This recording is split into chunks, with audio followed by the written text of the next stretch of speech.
Millionaire CEO went on a blind date in disguise. The poor single mom recognized his loneliness. Light snow dusted the sidewalk outside the cafe, glimmering beneath the golden halo of the street lamps. The cold air wrapped the evening in silence, broken only by the muffled crunch of boots and the occasional hiss of passing tires on slush. Inside, the cafe glowed like a small pocket of warmth, soft jazz playing low, steam rising from ceramic cups, and the rich scent of coffee clinging to every corner. The place was modest but cozy.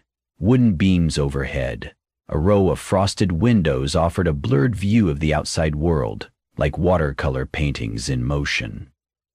Conversations murmured at low volume. Laughter from a nearby table faded into the hum of the espresso machine. At a corner table by the window, a man sat alone. Leon Walker looked nothing like the man on magazine covers or tech articles. No tailored suit, no assistant at his side.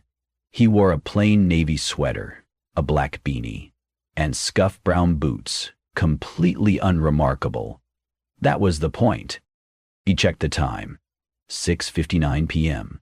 The app said her name was Elise. They had exchanged 3 short messages. No photos, no bios. The draw was in the anonymity. Genuine connection stripped of status.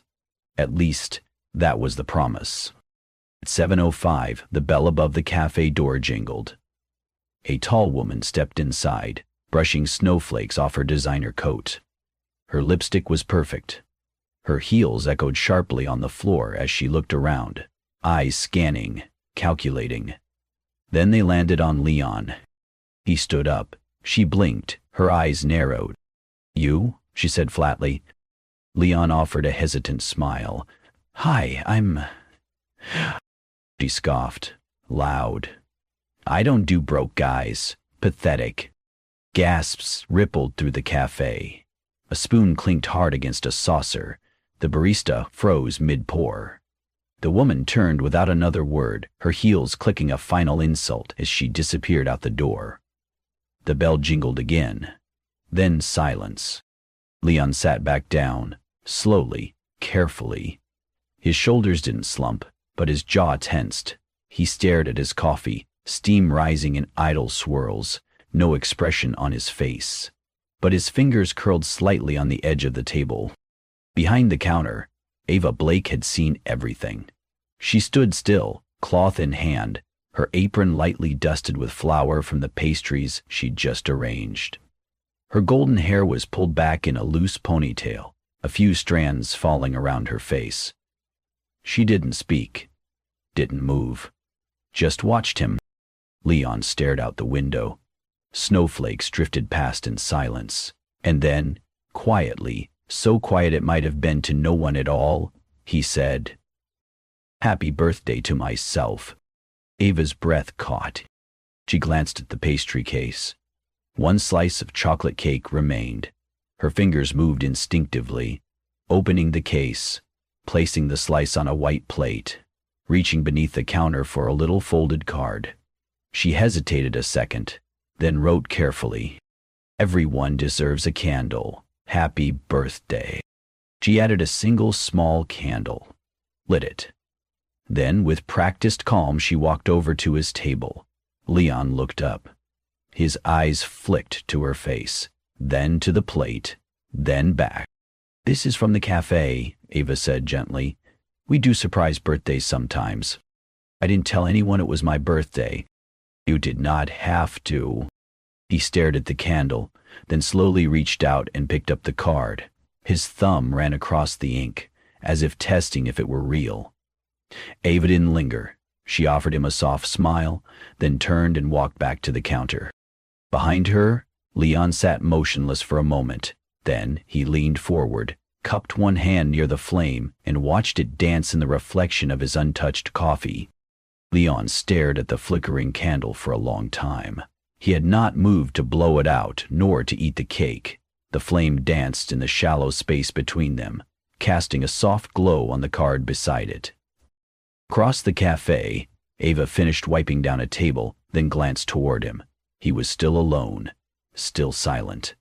She hesitated for a moment, then took off her apron, folded it neatly behind the counter, and walked over. "Mind if I sit?" she asked gently. Leon looked up, caught off guard again, but this time he nodded. Ava slid into the seat across from him. She did not offer pleasantries or try to fill the silence. She just let it breathe. After a moment, Leon broke it himself. "You didn't have to do that. You did it anyway." She smiled. "I guess I just believe no one should be alone on their birthday." Leon's gaze dropped to the plate again. "That obvious?" You said it out loud. A corner of his mouth curved slightly. "Right." He reached forward and finally took a bite of the cake. The warmth of the chocolate softened something in his face. Ava noticed it, but said nothing. When he looked back at her, his eyes were clearer. "You work here full time?" he asked. 3 nights a week. The rest of the time I'm with my daughter." "Luna."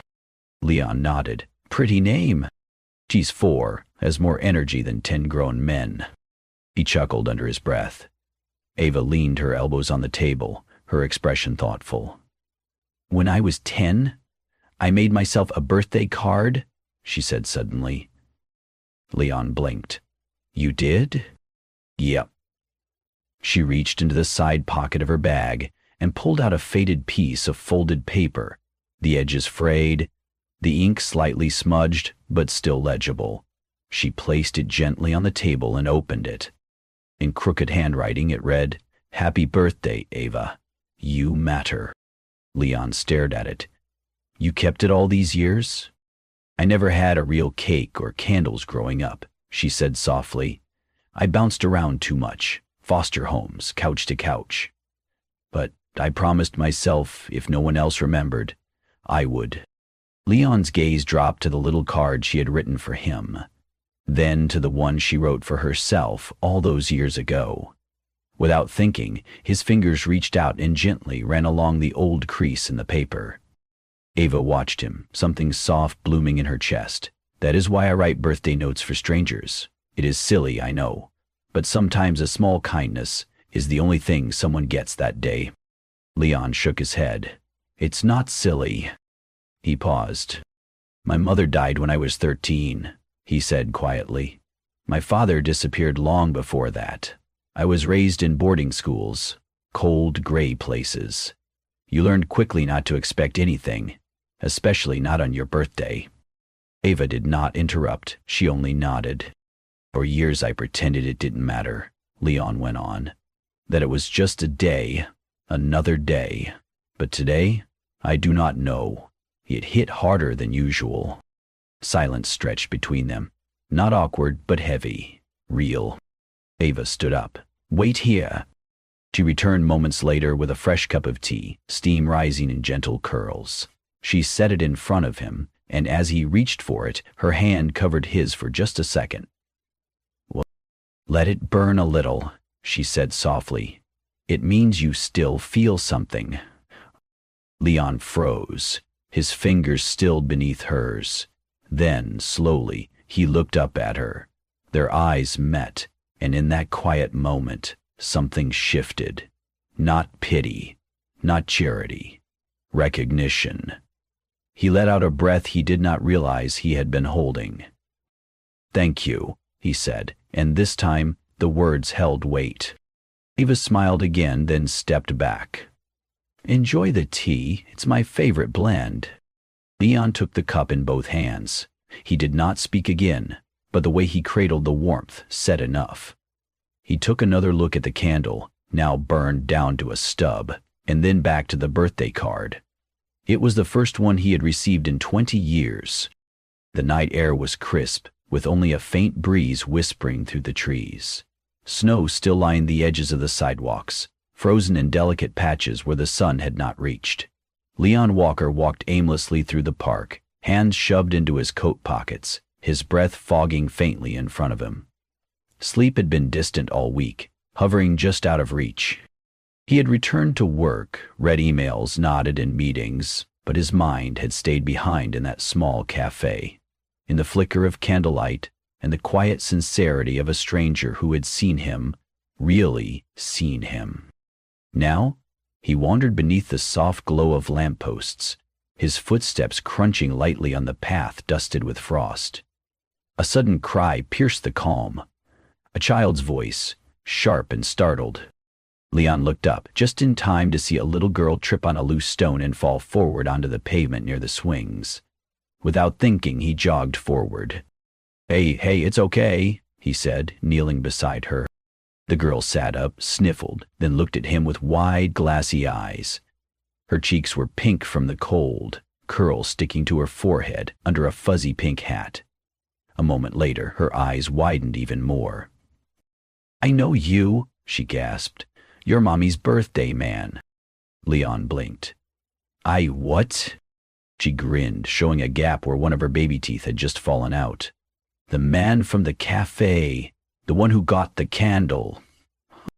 Leon felt something shift in his chest, a warmth rising despite the chill. Before he could respond, a familiar voice called out, "Luna." Ava rushed over, her boots slipping slightly as she reached them. She dropped to her knees beside her daughter, gently brushing snow off the girl's coat. "I told you not to run so fast ahead, sweetheart." Then she stopped. Her eyes met Leon's. Neither spoke for a heartbeat. Then Luna pointed proudly. "Mommy, look! He caught me before I hit the ground." Ava looked at her daughter, then back at Leon. Her cheeks flushed, not from the cold. "Wow, twice in 1 week." Leon smiled just a little. "I promise I'm not following you." She laughed softly. "I believe you." Luna tugged at something in her pocket and pulled out a small, wrapped candy. She held it out to Leon. "Here," she said. "Mommy says sharing is loving." Leon hesitated, then took the candy gently. "Then I must be lucky." Eva watched them for a second, then straightened. "There's a stand near the entrance that sells decent ice cream, believe it or not, even in winter. Want to join us?" Leon looked at her. The question hung between them, simple, casual, but carrying the quiet weight of something deeper. "I'd like that," he said. 10 minutes later, the three of them sat on a bench near the frozen fountain. Luna had ice cream on her chin, giggling as she swung her feet. Ava leaned slightly toward Leon, relaxed, at ease, and for the first time in a very long time, Leon did not feel like he had to perform. He just was. "You're good with her," Ava said. "I had no idea I would be," Leon replied honestly. Luna nudged him with her elbow. "You're funny. And nice. Not like Mommy's other dates." Ava's face turned bright red. Leon laughed. The moment hung, suspended, sweet, fragile, and unexpectedly full. For the first time in years, Leon felt something startlingly close to belonging. He began with a coloring book. A few days after their encounter at the park, Leon returned to the cafe, not with fanfare, not even with words, just a quiet entrance, a polite nod, and something tucked beneath his arm. He placed a slim children's coloring book on the edge of the counter, along with a small bundle of crayons wrapped in a ribbon. He said nothing, just gave Ava a smile that barely touched his lips, then settled into his usual seat by the window. Later that evening, when Luna came in after daycare, her eyes lit up. "Mommy, look. It's the sea animals one," she squealed. Ava blinked. Luna had pointed at that exact book weeks ago in a grocery aisle, but Ava hadn't had the money to spare that day. She looked toward Leon's table. He was sipping coffee, looking out the window, pretending not to notice. The next week, another book appeared, then another, each with colors Luna loved, pinks, purples, sea foam greens, always wrapped simply, always left without a word. Ava began to respond in kind. She started setting aside one of his favorite pastries, caramel apple croissants he had once mentioned offhand. She left them in a plain paper bag on the counter near his table before he arrived. No name, no note. He would walk in, pause briefly at the sight of it, and offer her the softest smile before settling into his seat. They didn't speak much, not about feelings, not about meaning, but with every book left, every pastry given, A thread was spun. One evening, as Ava cleaned up for the night, she found a folded napkin left behind. It had a rough sketch, clumsy, charming, of 3 stick figures holding hands. One had long hair, one short, and a tiny one in the middle with 2 pigtails. Above it was a single word, family. She stared at it for a long time. She did not mention it. She did not react. But the next morning, when she opened the cafe, she taped the drawing to a hidden corner of the wall just beside the sink where only she would see it, her private reply. The days blurred into a rhythm. He came in on Tuesdays and Fridays. Luna always asked if the birthday man would be there. Ava stopped calling him a customer in her mind. He was something else now, something gentler. Then came the night it rained. It was cold and wet, the kind of sharp spring rain that soaked you through, even if it looked like a drizzle. Ava had stayed late doing inventory. By the time she locked up and stepped outside, her coat was already damp at the shoulders. She pulled her scarf tighter, sighed, and looked down the street. That was when she saw him. Leon stood just outside the awning, holding a black umbrella. He wasn't even dressed for the weather, just a light jacket and his usual boots. "What are you doing here?" she asked, stunned. He offered a small shrug, then held the umbrella out. "I didn't want you to walk home in the rain." Ava blinked. Her throat tightened unexpectedly. "No one's ever done that." Leon looked at her for a long moment, then simply said, "Now someone has." They walked together under the umbrella in silence. The rain tapped softly above them. Their shoulders brushed once, twice, but neither moved away. When they reached her block, Ava paused. "Thank you," she said, voice low. Leon met her gaze. "For what?" "For not saying too much, and for saying everything anyway." He gave a quiet smile. "Good night, Ava." "Good night, Leon." As he turned to go, she found herself looking forward to the next Tuesday, not for the pastries, not even for the coloring books, but for the silence that made her feel seen. The afternoon crowd had thinned, leaving the cafe unusually quiet. Ava stood near the counter, wiping mugs as sunlight streamed pale and cold through the windows. The little drawing Leon had left, the sketch of 3 stick figures holding hands, was taped discreetly in the hidden corner near the sink. It had become her private reminder of the bond forming in her life. That bond shattered a few days later. Ava had finished her shift early and taken Luna to the library. On the way back, she stopped at the crosswalk near Main Street. A sleek black car, polished to a mirror shine, pulled to the curb. A driver in uniform jumped out and opened the back door. And out stepped Leon. Not the Leon in worn boots and sweaters. This Leon wore a tailored suit, his hair styled, his posture commanding. For a moment Ava thought she was mistaken, but when he turned slightly his profile was unmistakable. Her stomach dropped. A tall, elegant woman in navy emerged from the opposite door and moved to stand beside him. She was striking, confident, the kind who belonged in glossy magazines. Leon leaned closer, listening as she spoke, then nodded with businesslike calm. "Mr. Walker," the driver said clearly, "your meeting with the board is ready." The words hit Ava harder than expected. Mr. Walker. She had only ever known him as Leon, the man with coloring books, with an umbrella in the rain, with clumsy drawings. And yet here he was, Mr. Walker, a man with a driver, a luxury car, and a companion at his side. Her chest tightened. Her first thought was not anger, but betrayal. Had it all been a game? A test? Had he hidden his life just to see how she would treat him? Luna tugged at her sleeve. "Mommy, isn't that the birthday man?" Ava pulled her daughter away. "Come on, honey. We need to get home." Her throat ached with unshed words. By the time she tucked Luna into bed, the ache had settled into something heavier, disappointment. She remembered the napkin sketch, the umbrella, the way he said nothing but still said everything. Now it all felt like fragile glass she had been foolish to hold. The next morning at the cafe, she pulled down the drawing from its hiding spot. For a long moment, she stared at the stick figures beneath the scribbled sun. Her fingers trembled slightly as she peeled the tape away. She folded the paper and tucked it deep into her apron pocket. When Leon arrived later that day with another small bundle for Luna, Ava didn't look up. She handed him his coffee with professional distance. No smile, no warmth. He lingered, waiting, but she turned away. He left without a word. That evening, her phone buzzed. Beyond. "Can we talk?" She stared at the screen. Her thumb hovered, but she didn't reply. Another message followed, then another. Leon. "I should have told you the truth." Leon. "Please don't shut me out."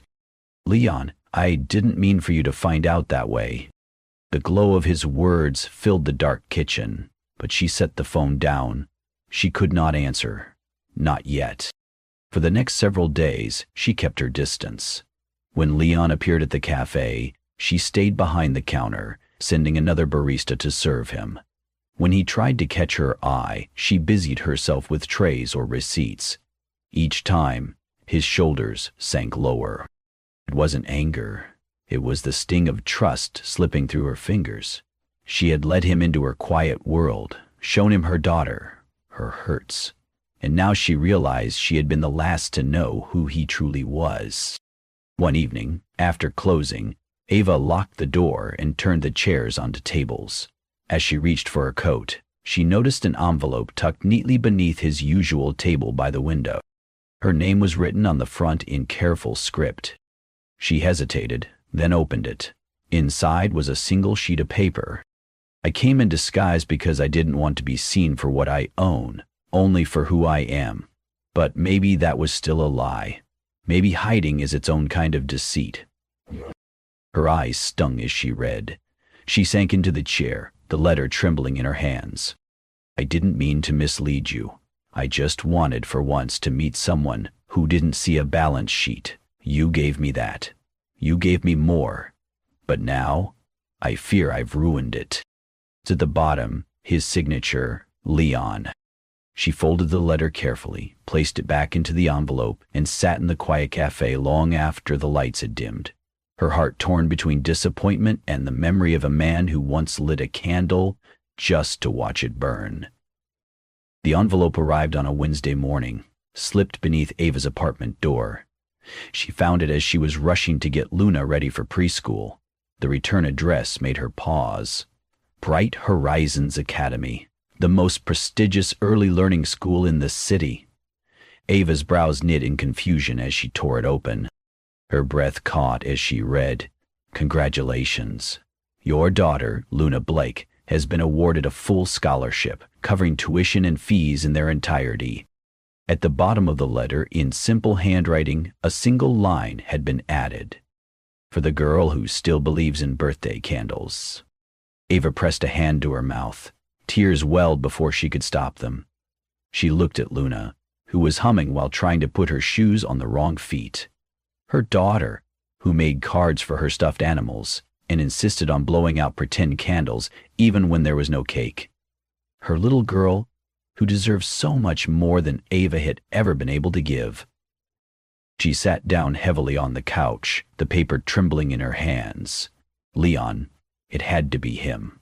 No one else knew, no one else would have written those words. She closed her eyes, the ache in her chest tightening.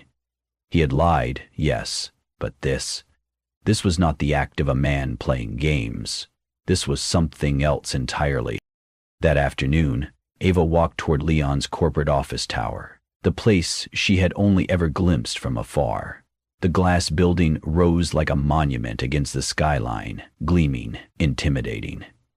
She reached the front steps, stood there for a long moment, and then turned away. She could not face him there, not among suits and polished marble floors. That was his world, not hers. Instead, she returned to the cafe, the place where they had first met, where the candle had flickered between them. The chalkboard by the entrance still stood blank after the morning rush. Ava picked up a piece of white chalk. Her hand hesitated only a second before she began to write, her script looping slowly, carefully. "To the man who reminded me, Kindness doesn't need names. She set the chalk down, wiped her hand on her apron, and stepped back. The words stared back at her, quiet and unpretentious, just like him. The evening was slow. A few customers drifted in and out. Ava busied herself behind the counter, but her heart thudded every time the door jingled. And then, just as the sky outside deepened to violet, he appeared. Leon walked in wearing his usual sweater and boots. No suit, no driver, no mask of power, just him. His eyes landed on the chalkboard, and he froze. For a moment, he simply stood there, staring at the words. His jaw shifted, and he exhaled a breath, like someone who had been holding it for days. Slowly, he crossed the room and sat down at his old table. Ava wiped her hands on her apron and walked over. She did not speak at first. Instead, she placed a small plate in front of him. On it sat a slice of vanilla cake, a single candle flickering faintly in the warm cafe light. Leon looked at it, then at her. His eyes searched hers, almost afraid to believe. Ava folded her hands, steady but soft. I thought maybe you could use another birthday. For a moment neither moved. The flame danced quietly between them. Then Leon reached forward, resting his hand gently on the table. His voice was low, almost unsteady. You don't know what this means. Ava smiled faintly. Maybe I do. The candle's flame flickered once, and the silence that followed was not heavy this time. It was whole. The cafe had closed for the night, its chairs stacked neatly on tables, the faint smell of roasted beans still clinging to the air. Only one lamp remained lit near the corner, casting a soft circle of warmth around the table where Leon sat waiting. His coat hung over the back of the chair, his hands folded loosely in front of him. He looked less like a man of power and more like a man uncertain of what to hold on to. Ava walked out from the back, her apron removed, her hair falling loose around her shoulders. She approached slowly, her steps quiet against the wooden floor. When she reached him, she didn't sit immediately. She studied him for a long moment, as if weighing her own heart. Finally, she lowered herself into the seat across from him. For a while, neither spoke. The silence felt like a fragile glass between them, easy to break, difficult to repair. Ava was the first to breathe through it. I've already forgiven you, she said softly. Long before I understood why you hid who you were, but her eyes searched his face. I still need to know. Were you ever going to tell me? Leon leaned back, his jaw tightening. He didn't look away. Honestly? No, I never planned to. Not because I wanted to deceive you, but because I didn't expect to matter to you. I didn't expect you to matter to me. Her brows softened, though the weight in her chest did not lift. Then what changed? Leon drew in a slow breath. His eyes dropped to the table for a moment, then rose to hers again. That night, when you brought me the cake, I wasn't supposed to feel anything. I was supposed to walk away and forget it. But you... He stopped, the words catching for a moment. You stepped into my life with nothing more than a slice of cake and a candle. And suddenly, I couldn't imagine leaving. Ava's lips parted, a quiet tremor in her breath. She held his gaze, searching for the truth in his eyes. What she found there was not polished charm or rehearsed lines, but raw sincerity, stripped bare of everything else. Leon reached into his coat pocket. When his hand came back, he held a small velvet pouch. He set it gently on the table and slid it toward her. Curious, Ava opened it. Inside was a simple silver ring. No diamond, no glittering stone, only a single engraving on the inside of the band. She tilted it under the light and read the words aloud in a whisper. Aug 29, found. Her throat tightened. She looked back at him, her eyes glistening. Found? Leon's voice was low, steady, but carried the tremor of something deeper. The day I met you. The day I stopped pretending that birthdays, or life, didn't matter. The day I found something real. Ava's fingers closed gently around the ring. She let out a small laugh, shaky and tender. You're not making this easy, you know. I don't want it to be easy, Leon said. I just want it to be honest. For a moment she stared at the ring, the weight of it more symbolic than its simple band could convey. Then she slipped it carefully back into the pouch, holding it close to her chest. Her eyes lifted to his again. You didn't lose me, Leon. Not yet. But the relief that crossed his face was almost boyish, unguarded. He exhaled, leaning forward slightly, as if the space between them was no longer as wide. And for the first time since the night of his ruined blind date, Leon Walker smiled. A smile not of a man concealing himself, but of one who had finally been seen. The park was alive with laughter, the crunch of grass underfoot, and the distant sound of children near the swings. A soft breeze scattered early blossoms across the picnic tables. On one of them sat a small cake, its frosting uneven but cheerful, a single candle standing proudly in the center. Leon Walker, now 33, stood beside it with his arm around Ava. No boardroom, no disguise, just a man in sneakers and a smile that came easier these days. Don't peek yet, Luna sang as she skipped toward them, her blonde curls bouncing beneath her sun hat. In her hands was a box, taped clumsily and covered in stickers. Leon knelt as she thrust it into his arms. For you, Daddy. The word still startled him. You made this? Open it, she giggled. Inside were hand-drawn cards, crayon hearts, balloons, and stick figures that looked like the three of them. On top was one in bright colors. Happy birthday, Daddy. Leon's chest tightened. He lifted Luna, kissing the crown of her head. She giggled and clung to him. Thank you, Luna, he whispered. Best gift I've ever had. Ava watched, warmth swelling in her chest. Leon caught her gaze, his smile trembling. He set Luna down, then stepped closer to Ava. In a low voice he said,